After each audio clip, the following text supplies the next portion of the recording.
Hi, today's story is called The Highway Rat and it's written by Julia Donaldson and it's illustrated by Axel Scheffler. I wonder if you can predict what might happen in this story. Have a look at the pictures and look at some of the characters and see what you think might happen. Just take it for a minute and have a little think. On the blurb at the back it says, "Beware of the highway rat.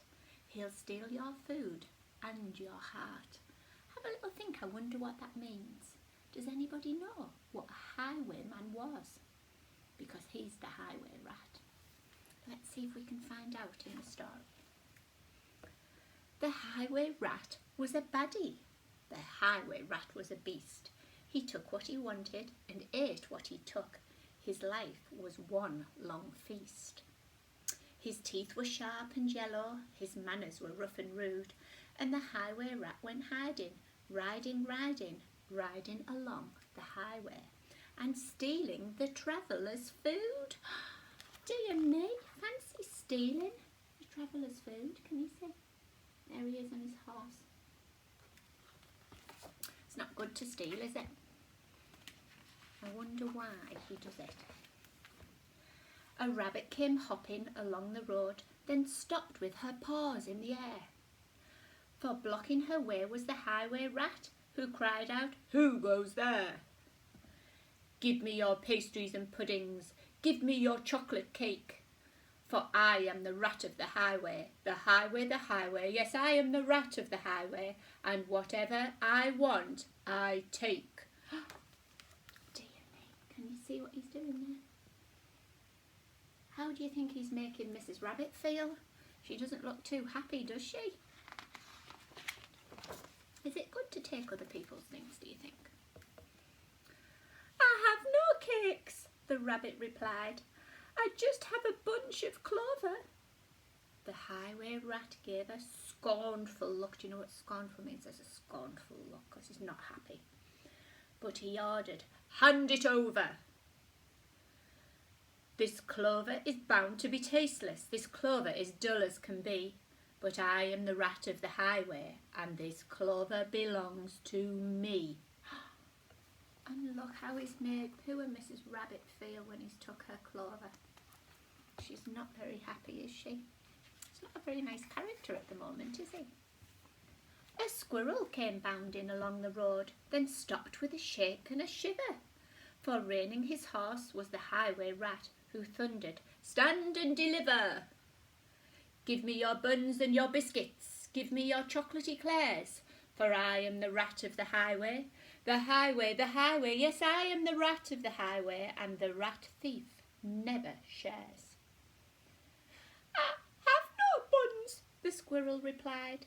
"I just have a sack of nuts." The robber snatched the sack and snarled, "I'll have no ifs or buts. These nuts are probably rotten. These nuts are as hard as can be.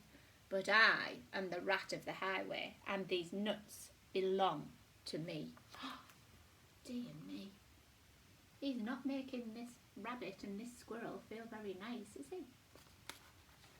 Let's see what happens next. Some ants came crawling along the road, then stopped with a somersault. For baring his teeth was the highway rat, who bellowed a deafening, "Halt! Give me your sweets and your lollies, give me your toffees and chews, for I am the rat of the highway, the highway, the highway. Yes, I am the rat of the highway, and nobody dares to refuse." Can you see all the ants? I wonder if they give them "We have no sweets," the ants replied. "We just have this nice green leaf." "Oh, no, you don't, not any more," declared the highway thief. "This leaf is nasty and bitter. This leaf is as thin as can be. But I am the rat of the highway, and this leaf belongs to me." You see, he's taken the ant's leaf. I'm glad it tasted nasty, because he shouldn't have took it anyway, should he? Poor ants. I wonder what they're going to have for the dinner now. Let's see. With never a please or a thank you, the rat carried on in this way. Flies from a spider, milk from a cat, he once stole his own horse's hair.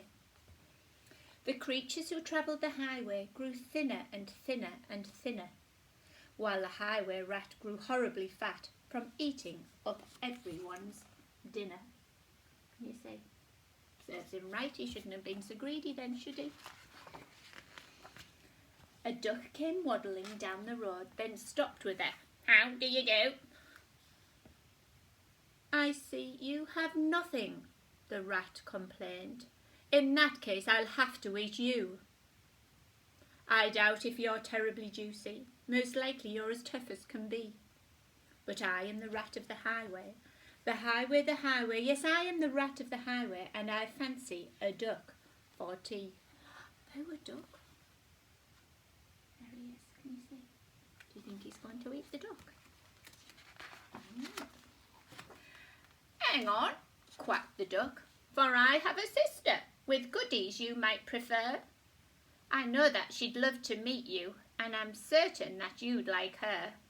For in her cave, her deep dark cave, right at the top of the hill, are biscuits and buns and plenty, and there you may eat your fill."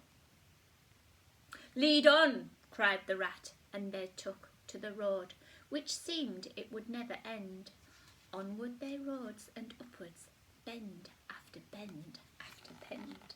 Can you see? I'm going all the way up the hill. Where do you think the duck's taking him?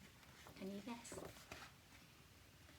At last they came to a lonely cave, and the duck began to quack. She quacked, "Good evening, sister, sister, sister, and sister, sister." And then a voice from the cave came back, "Sister, sister, sister." What do you think that is? "Do you have cakes and chocolates?" the highway robber cried.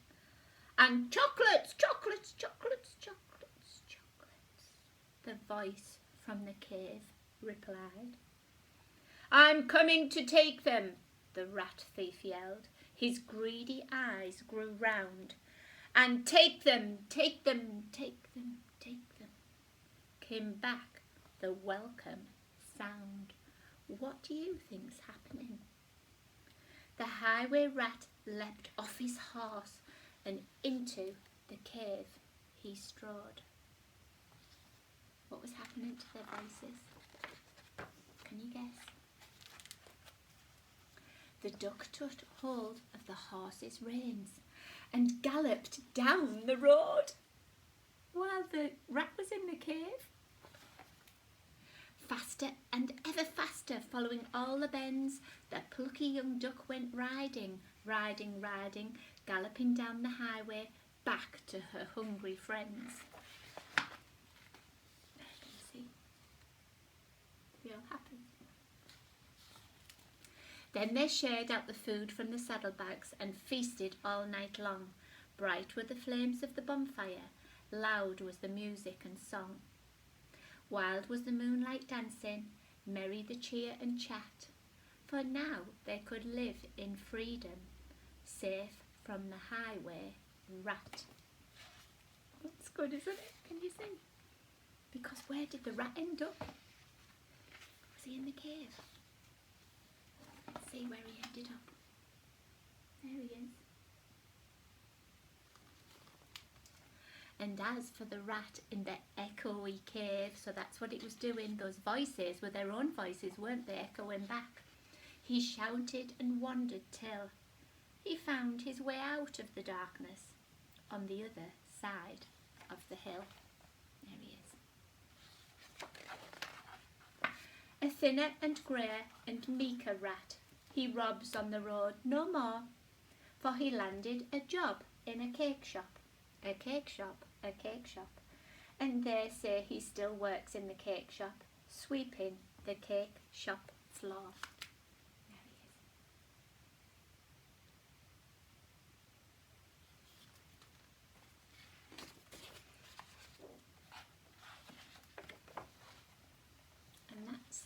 the end of our story. So it was a lovely story. What were some of those words doing? Were they rhyming? But also what I like about that story, it teaches that rat a bit of a lesson, doesn't it? It teaches him that it's not right to steal, for one thing, and take other people's things. And did he end up better off for it? No, he still had to go to work in the end, didn't he? And do things the right way. So that's a lovely story. I hope you enjoyed it. If you did, don't forget to tell us on Seesaw. Okay, and if you want to draw a picture, so you could do your own illustration of the story, we always love to see them. Or you could just send us a message. Tell us who your favourite character was and why. See you later. Bye.